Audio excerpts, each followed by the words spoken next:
வணக்கம். இன்றைக்கி வீடியோவில் ஃப்ரிட்ஜ் ஆர்கனைசேஷன் வீடியோ தான் பார்க்க போகிறோம். எப்படி அடுக்கி வச்சா ஃப்ரிட்ஜில் உள்ள இடத்த மிச்சப்படுத்தலான்ற டிப்ஸும் நான் இந்த வீடியோவில் சொல்லியிருக்கேன். ஸோ ஸ்கிப் பண்ணாமல் முழுசாக பாருங்கள். வாங்க வீடியோக்குள்ளே போகலாம். அதுக்கு முன்னாடி என்னோடய வீடியோவை நீங்கள் முதல் தடவை பார்க்குறீங்கன்னா என் சேனலை சப்ஸ்கிரைப் பண்ணிவிடுங்க. அப்படியே பக்கத்தில் இருக்க பெல் ஐக்கனையும் கிளிக் பண்ணிவிடுங்க. அதில் ஆல் என்ற ஆப்ஷன் வரும், அதையும் கிளிக் பண்ணிவிடுங்க. அப்போ தான் நாங்கள் போடுற வீடியோ உங்களுக்கு உடனுக்குடனே தெரிய வரும். Welcome to Vamsi Illam.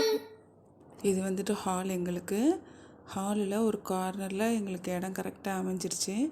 அந்த இடத்துல தான் நாங்கள் ஃப்ரிட்ஜை வச்சுருக்கோம். உங்களுக்கு பார்த்தாலே தெரியும்.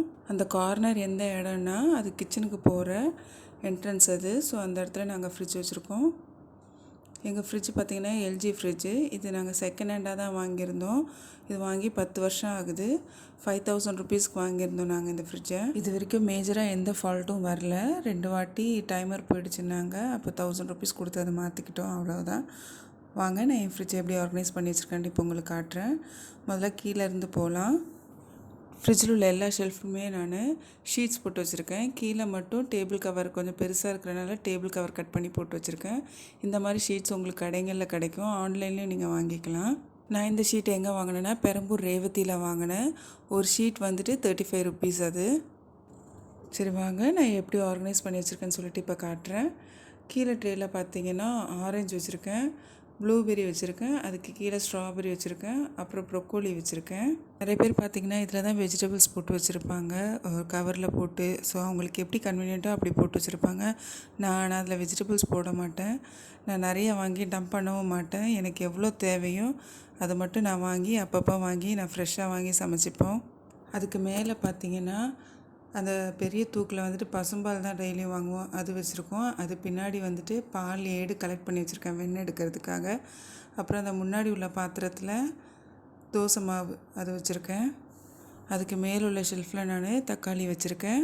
அது பக்கத்துலேயே ஒரு ஆர்கனைசரும் வச்சுருக்கேன். அது என்ன ஆர்கனைசர்னு சொல்லிவிட்டு நான் இப்போ ஓப்பன் பண்ணி காட்டுறேன் உங்களுக்கு.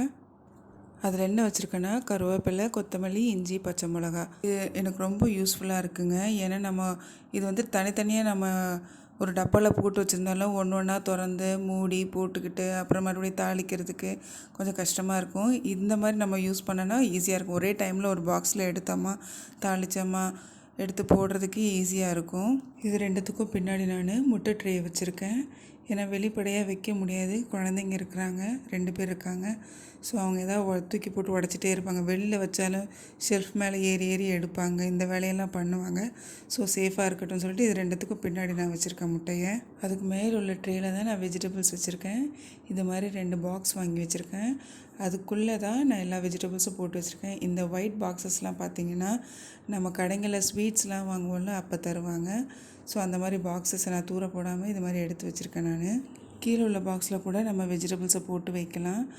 அதில் போட்டு வைக்கணுன்னா நம்ம கவரில் அந்த மாதிரி தான் போட்டு வைக்கணும். அப்படி போட்டு வைக்கும்போது நம்ம ஒன்றா கிச்சனுக்கு காய்களை எடுத்துகிட்டு போகிற மாதிரி இருக்கும்.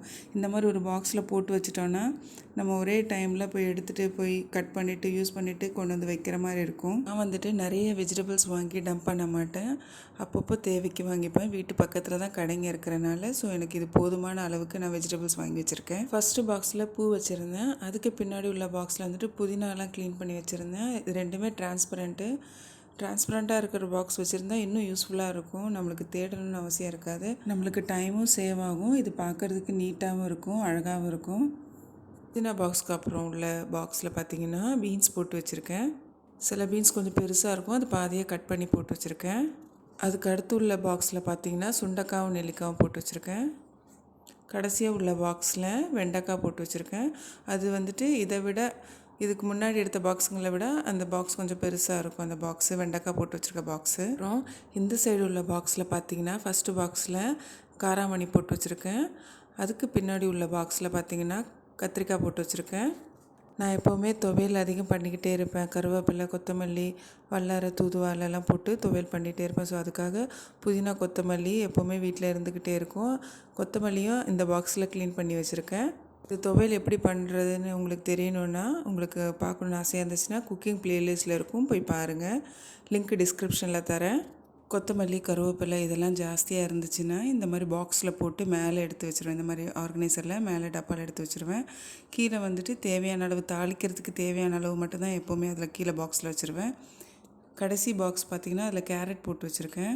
இந்த மாதிரி நீங்கள் வெஜிடபிள்ஸை அடுக்கி வச்சுருந்தீங்கன்னா பார்க்குறதுக்கும் அழகாக இருக்கும், நம்மளுக்கு டைமும் சேவ் ஆகும்.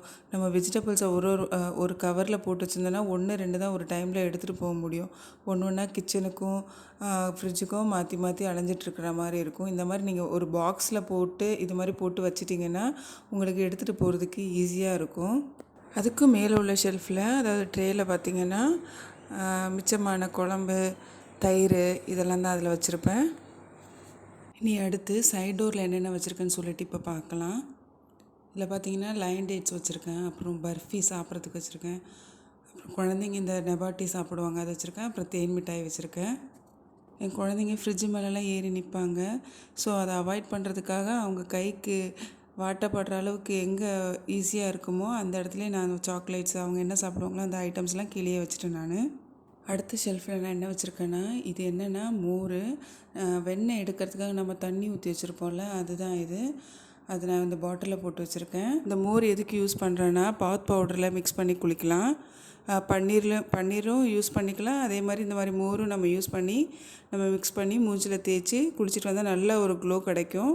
இந்த நலங்கு மாவு எப்படி பண்ணணும்னு உங்களுக்கு பார்க்கணுன்னு விருப்பம் இருந்துச்சுன்னா அதோட லிங்க்கும் நான் டிஸ்கிரிப்ஷனில் தரேன், வேணுன்றவங்க போய் செக் பண்ணி பார்த்துக்கோங்க. அது பக்கத்தில் ஊறுகாய் வச்சுருக்கேன், ஒரு இதில் பூண்டு ஊறுகாய் வச்சுருக்கேன், இன்னொரு இதில் நெல்லிக்காய் ஊறுகாய் வச்சுருக்கேன். பூண்டு ஊறுகாய் வந்துட்டு என் பையனுக்கு பெரிய பையனுக்கு ரொம்ப பிடிக்கும், ஸோ அவனுக்காக பூண்டு ஊறுகாய் வாங்கி வச்சுருக்கேன். அது பக்கத்தில் சோயா சாஸ் வச்சுருக்கேன், ரெட் சில்லி சாஸ் வச்சுருக்கேன், அப்புறம் கெச்சப் இதெல்லாம் வச்சுருக்கேன். நம்ம மஞ்சூரியன், ஃப்ரைட் ரைஸ் இதெல்லாம் பண்ணும்போது இது தேவைப்படும், ஸோ அதுக்காக இது வாங்கி வச்சுருக்கேன். இதுக்கு மேலே உள்ள ஷெல்ஃபில் இப்போ என்னென்ன இருக்குன்ட்டு இப்போ பார்க்கலாம். இந்த ஷெல்ஃபில் என்னென்ன இருக்குன்னா யோகட் இருக்குது, அப்புறம் சீஸ் இருக்குது, அமுல் சீஸ் இருக்குது, அவ்வளோதான். கீழே செக்ஷன் பார்த்திங்கன்னா ஃபுல்லாக பார்த்து முடிச்சாச்சு. இப்போ இதுக்கு மேலே ஃப்ரீசர் செக்ஷன் இப்போ பார்க்கலாம். இதில் என்னென்ன வச்சுருக்கேன்னா பேக்கிங் பவுடர், பேக்கிங் சோடா, அப்புறம் கார்ன்ஃப்ளவரு, இந்த மாதிரி ஐட்டம்ஸ் தான் வச்சுருப்பேன். பவுடர் ஐட்டம்ஸ் தான் இதில் வச்சுருப்பேன். யூஸ் பண்ணிவிட்டு ஓப்பன் பண்ணி வச்சுருப்போம்ல அதெல்லாம் கிளிப்பு போட்டு, நார்மல் கிளிப்பு போட்டு தான் இது மாதிரி கவர் பண்ணி வச்சுருக்கேன். அப்புறம் ஐஸ் மோல்டு வச்சுருக்கேன். இது வந்துட்டு குக்கர் பெல்ட். இது குக்கர் பெல்ட் இதுக்கு நான் ஃப்ரீசரில் வச்சுருக்கேன்னா நம்ம வந்துட்டு குக்கர் மூடியில் நம்ம பெல்ட்டு போடும்போது ஸ்டிஃபாக இருக்கும், விசிலும் கரெக்டாக வரும். ஸோ அந்த ஒரு பர்பஸ்க்காக தான் நான் இதில் வச்சுருக்கேன். லைஃப்பும் நல்லா நிறைய நாள் வரும். மேலே ஷெல்ஃபில் உள்ளது என்னென்னு பார்த்தீங்கன்னா அது வெண்ணெய், அது வீட்டில் கடைஞ்ச வெண்ணெய் தான் அது. அவ்வளோதான் ஃப்ரெண்ட்ஸ், ஃப்ரிட்ஜுக்குள்ளே என்னென்ன இருக்குதுன்னு சொல்லிவிட்டு இப்போ ஃபுல்லாக பார்த்து முடிச்சாச்சு. ஃப்ரிட்ஜுக்கு வெளியில், அதாவது மேலே வந்துட்டு துணியோ இல்லை வேறு ஏதோ டெக்கார் பீஸோ எதுவும் வைக்கக்கூடாதுன்னு ஃப்ரிட்ஜு சர்வீஸ் பண்ணும்போது வந்து சொல்லிட்டு போனாங்க. ஸோ அதுலேருந்து நான் ஃப்ரிட்ஜு மேலே எந்த திங்ஸும் வைக்கிறது கிடையாது. அவ்வளோதான் ஃப்ரெண்ட்ஸ், இந்த வீடியோ உங்களுக்கு பிடிச்சிருந்துச்சுன்னா எனக்கு லைக் போடுங்க, அப்படியே இதை மற்றவங்களுக்கும் ஷேர் பண்ணுங்கள். என்னோடய வீடியோவை நீங்கள் முதல் தடவை பார்க்குறீங்கன்னா என்னோடய சேனலை அப்படியே மறக்காத சப்ஸ்கிரைபும் பண்ணிவிடுங்க. பக்கத்தில் இருக்க பெல் ஐக்கானையும் கிளிக் பண்ணிவிடுங்க. நன்றி.